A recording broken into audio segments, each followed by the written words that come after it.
Hello students, आज हम पढ़ने वाले हैं गैसेस स्टेट का पार्ट 2। पार्ट फर्स्ट में हमने पोस्टुलेट ऑफ काइनेटिक थ्योरी को डिस्कस किया था और आइडियल गैस इक्वेशन का डेरिवेशन किया था। आज हम डिराइव करेंगे वान डेर वाल गैसेस इक्वेशन। वान डेर वाल ने जो गैसेस इक्वेशन दिया है वो रियल गैसेस के लिए एप्लीकेबल है। हमें पता है पी इक्वल टू nRT क्या है, आइडियल गैस इक्वेशन। लेकिन वान डेर वाल ने इसमें एक करेक्शन किया और एक इक्वेशन दिया P plus AN square upon V square into V minus NB equal to nRT। और ये इक्वेशन जो था वो रियल गैसेस के लिए उन्होंने दिया। इस इक्वेशन के लिए उन्होंने प्रेशर टर्म में एक करेक्शन किया। ये क्या है? Correction term in pressure.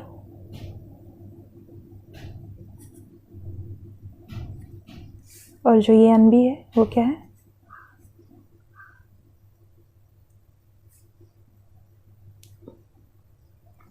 Volume. अब इन्होंने प्रेशर टर्म में क्यों करेक्शन किया और वॉल्यूम टर्म में करेक्शन क्यों किया, इसका क्या रीज़न है? वान डेर वाल ने देखा कि जो पोस्टुलेट है काइनेटिक थ्योरी की, उसमें जो कहा गया है, जो आपका फर्स्ट पोस्टुलेट भी है, कि किसी भी गैस में जो मॉलिक्यूल्स होते हैं उसमें से जो, अगर हम एक पर्टिकुलर मॉलिक्यूल को लेते हैं तो एक मॉलिक्यूल का जो वॉल्यूम होता है वो टोटल वॉल्यूम के कंपेयर में नेग्लिजिबल होता है। Volume of one molecule is negligible as compare to volume of gas. But अगर हम इसी गैस को कंप्रेस कर दें तो हम देखेंगे कि सभी मॉलिक्यूल्स का अपना एक वॉल्यूम है और ये जो हर एक मॉलिक्यूल अपना एक वॉल्यूम रखता है उसे उन्होंने नाम दिया एक्सक्लूडेड वॉल्यूम। ठीक है, आई होप इतना आपको समझ आया होगा। पोस्टुलेट ने क्या कहा काइनेटिक थ्योरी के पोस्टुलेट के अकॉर्डिंग कि किसी एक मॉलिक्यूल का वॉल्यूम टोटल गैस के वॉल्यूम के कंपेयर में नेग्लिजिबल है। लेकिन रियल बिहेवियर में अगर हम इस गैस को कंप्रेस करते हैं तो देखते हैं कि हर एक मॉलिक्यूल का वॉल्यूम अपनी एक वैल्यू रखता है। और उन्होंने, वान डेर वाल ने, इस प्रत्येक मॉलिक्यूल के वॉल्यूम को नाम दिया एक्सक्लूडेड वॉल्यूम और इसे रिप्रेजेंट किया स्मॉल b से।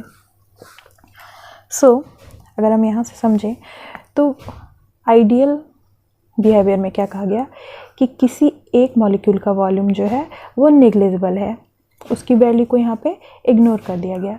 जबकि रियल बिहेवियर में उसका वॉल्यूम है, तो जो वॉल्यूम रियल में होगा वो आइडियल के कंपेयर में ज़्यादा होगा। तो अगर हमें वी आइडियल और वी रियल को बराबर रखना है तो हमें वी रियल में से कुछ क्वांटिटी को घटाना होगा, सब्ट्रैक्ट करना होगा। और यही क्वांटिटी क्या है? Excluded volume. या फिर ये तब है जब हम किसी एक मॉलिक्यूल की बात कर रहे हैं। अगर गैस में n नंबर ऑफ मॉलिक्यूल हैं तो क्या हो जाएगा? ये n इंटू बी। हम नंबर ऑफ मॉलिक्यूल को b से एक्सक्लूडेड वॉल्यूम से मल्टीप्लाई कर देंगे और ये है हमारा इक्वेशन नंबर 3। आई होप इतना समझ आ गया होगा आपको। तो ये था करेक्शन टर्म इन वॉल्यूम। यहाँ पे मैं लिख देती हूँ, वॉल्यूम में करेक्शन हमने किस बेस पे किया। फर्दर जो दूसरा करेक्शन हुआ प्रेशर टर्म में, उसका बेस क्या था? काइनेटिक थ्योरी ने कहा कि किन्हीं दो मॉलिक्यूल्स के बीच में कोई भी अट्रैक्शन या रिपल्सन फोर्स काम नहीं करता है, यानी there is no intermolecular force of attraction between any two molecule of gas. But real behaviour में देखा गया कि जो मॉलिक्यूल किसी कंटेनर के बीच में कहीं पे एग्जिस्ट करता है, उस पे जो भी फोर्स ऑफ अट्रैक्शन या रिपल्सन उसके नेबरिंग मॉलिक्यूल के द्वारा लगाया जा रहा है, वो दूसरी ओर के मॉलिक्यूल के द्वारा लगाए गए फोर्स ऑफ अट्रैक्शन से न्यूट्रलाइज हो जा रहा है। यानी सपोज यहाँ पे कोई मॉलिक्यूल है और उसने इधर से इस फोर्स ऑफ अट्रैक्शन लगाया, तो ये फोर्स ऑफ अट्रैक्शन इधर वाले मॉलिक्यूल्स के द्वारा लगाए गए फोर्स ऑफ अट्रैक्शन से न्यूट्रलाइज हो जाएगा एंड सो ऑन। बाकी के लिए भी यही है। बट जो मॉलिक्यूल इस वेसल के वॉल के पास, इस कंटेनर के वॉल के पास है, उस पे उसके नेबरिंग मॉलिक्यूल्स तो कुछ ना कुछ फोर्स ऑफ अट्रैक्शन लगा रहे हैं, बट क्या उस फोर्स ऑफ अट्रैक्शन को न्यूट्रलाइज करने के लिए इसके अपोजिट में कहीं दूसरा मॉलिक्यूल है? नहीं है, क्योंकि ऑलरेडी ये वॉल के पास है। सो इस मॉलिक्यूल के ऊपर, यानी जो वॉल के पास है, उस पर कुछ ना कुछ फोर्स ऑफ अट्रैक्शन लग रहा है। अब ये जो फोर्स ऑफ अट्रैक्शन लग रहा है ये करेगा क्या? इस मॉलिक्यूल पे जो फोर्स ऑफ अट्रैक्शन लग रहा है वो इसको अपनी तरफ खींचेगा इस डायरेक्शन में, और ये वॉल पे टकराने जा रहा है। तो क्या कोई दौड़ रहा है, आप पीछे से उसे खींचोगे तो क्या वो उसी वेलोसिटी से दौड़ सकता है जिससे वो पहले दौड़ रहा था? Of course not. तो ये जिस वेलोसिटी से इस वॉल पे टकरा सकता था उस वेलोसिटी के साथ इस पे नहीं टकरा पाएगा। इसलिए जितना प्रेशर वो एग्जर्ट करता पहले जब वो फ्रीली दौड़ता, उतना प्रेशर यहाँ एग्जर्ट नहीं कर पा रहा है। सो हम अगर पी आइडियल और पी रियल को फिर से कंपेयर करें तो पी आइडियल ने क्या कहा? There is no force of attraction, यानी इस पे फोर्स ऑफ अट्रैक्शन जो फील होगा वो ज़ीरो होगा। अगर हमें इसे ए कह दें और इसे बी, तो फोर्स ऑफ अट्रैक्शन ऑन ए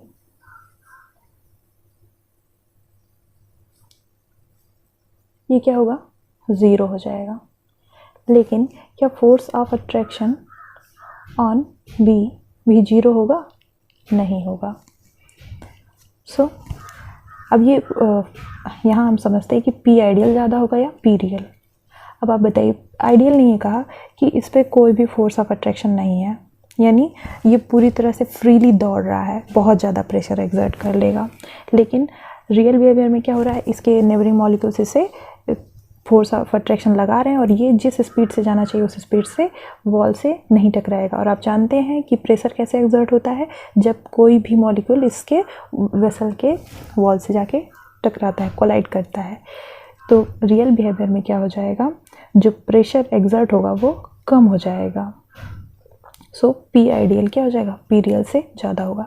तो अगर इन्हें हमें बराबर करना है तो हमें क्या करना होगा? हमें पी आइडियल और पी रियल को बराबर करने के लिए हमें पी रियल में कुछ क्वांटिटी जोड़नी होगी, और इसे हमने नाम दे दिया स्मॉल पी। आप यहाँ चाहें तो पी करेक्टेड भी यूज़ कर सकते हैं। ठीक है, आई होप इतना आप लोग को समझ आ गया होगा। अब फर्दर हम समझ लेते हैं कि ये जो पी करेक्टेड है वो डिपेंड किस पे करता है।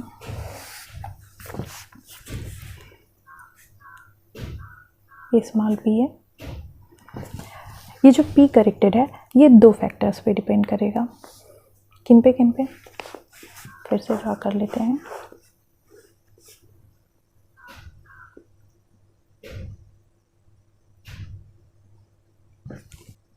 अट्रैक्शन फोर्स ऑफ मॉलिक्यूल पे,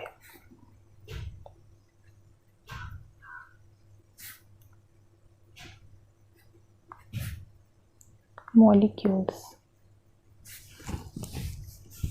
कि ये जो मॉलिक्यूल्स हैं वो इस पे कितना अट्रैक्शन फोर्स लगा पा रहे हैं। और ये फर्दर ये जो अट्रैक्शन फोर्स ऑफ मॉलिक्यूल है ये डिपेंड करता है डेंसिटी पे, यानी अगर कम मॉलिक्यूल्स होंगे तो कम फोर्स ऑफ अट्रैक्शन लगेगा। अगर ज़्यादा मॉलिक्यूल्स हो गए, सपोज यहाँ डेंसिटी बढ़ी, ज़्यादा मॉलिक्यूल्स हो गए, तो उतना ही ज़्यादा फोर्स ऑफ अट्रैक्शन इस मॉलिक्यूल पे वो लगाएंगे। क्लियर? और दूसरा, ये तो फर्स्ट था, सेकेंड है इस वेसल पे, इस पूरे कंटेनर में जो भी वेसल है उस पे कितने मॉलिक्यूल्स कोलाइड कर रहे हैं उनकी संख्या पे, number of collision in 1 second per unit volume. ठीक है, जितने ज़्यादा मॉलिक्यूल होंगे उतना ज़्यादा कोलिजन बढ़ेगा। तो फर्दर ये भी किस पे डिपेंड करेगा? डेंसिटी पे, क्योंकि जितनी डेंसिटी बढ़ेगी यानी जितने नंबर ऑफ मॉलिक्यूल बढ़ेंगे उतना ज़्यादा नंबर ऑफ कोलिजन बढ़ेगा इस वॉल पे। सो हमें यहाँ से हम दोनों को सम अप कर दें तो हमें मिल जाएगा जो पी करेक्टेड है वो प्रोपोर्शनल होगा रो इंटू रो के, यानी P corrected will be proportional to rho square। ठीक है, अब इसमें हम एक और टर्म को इन्वॉल्व कर लेते हैं। वो ये है कि ये रो तब था जब हमने किसी एक मॉलिक्यूल की बात की, लेकिन if there are n moles of gas present in volume V, then क्या होगा, हम रो में n का मल्टीप्लाई कर देंगे, तो ये हो जाएगा P corrected will be proportional to, ये जो रो था इसमें भी, यहाँ भी तो नंबर ऑफ मॉलिक्यूल्स का हम मल्टीप्लाई करेंगे और यहाँ भी हम नंबर ऑफ मॉलिक्यूल्स को हम मल्टीप्लाई करेंगे, तो n स्क्वायर हो जाएगा, यानी हमें करना है n रो इंटू n रो, यहाँ से इक्वेशन नंबर 5। ठीक है, सो P करेक्टेड हो जाएगा proportional to n square into rho square. Further हम जानते हैं कि ये जो रो है, डेंसिटी जो होता है वो प्रोपोर्शनल होता है, इन्वर्सली प्रोपोर्शनल होता है वॉल्यूम V के। आप जानते हैं m बराबर VD होता है, तो इससे हमने यहाँ पे ये कंक्लूजन लिया। रो क्या है, डेंसिटी है। सो फर्दर क्या हो जाएगा, P corrected will be proportional to n square into 1/v का स्क्वायर, तो ये हो जाएगा rho corrected P corrected n square upon v square. यहाँ हम अगर यहाँ कोई कांस्टेंट टर्म ले लें तो ये हो जाएगा a into n square upon v square, जहाँ पे a को वान डेर वाल कांस्टेंट कहते हैं, तो ये हो जाएगा इक्वेशन नंबर 6। अब आपको दोनों वैल्यूज मिल चुकी हैं, इक्वेशन 6 की वैल्यू और इक्वेशन 3। इक्वेशन 6 और इक्वेशन 3 की वैल्यू को हमें यहाँ रख देना है। Substituting the value of equation 3 and 6 in equation 1, we have P equal to nRT था, तो P की जगह में क्या रख देना है, P की जगह में रखना है P प्लस P करेक्टेड, जिसकी वैल्यू मिली है an square upon v square, यहाँ स्क्वायर नहीं है, और v की वैल्यू क्या मिली हमें, v माइनस nb। यहाँ पे हम रियल नहीं लिख रहे हैं क्योंकि मैं आपको पहले ही बता चुकी हूँ कि van der Waals gas equation किसके लिए, रियल गैसेस के लिए, equal to nRT, equation number 7। And this equation 7 is known as van der Waals gas equation for real gases, या इसी को कहते हैं van der Waals equation of state.